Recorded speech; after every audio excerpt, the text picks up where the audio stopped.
This is the Highline Warm White LED strip at 3000 Kelvin. It's a 24 volt LED strip available in IP00. Cutting points are every 100 millimeters, and it is powered by the SMD2835 chip.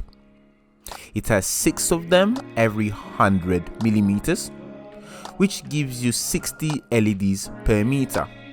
And with an 8mm width PCB, it has a power consumption of 14.4 watts per meter, which can generate up to 1440 lumens per meter at 3000 Kelvin, and with a CRI of above 90.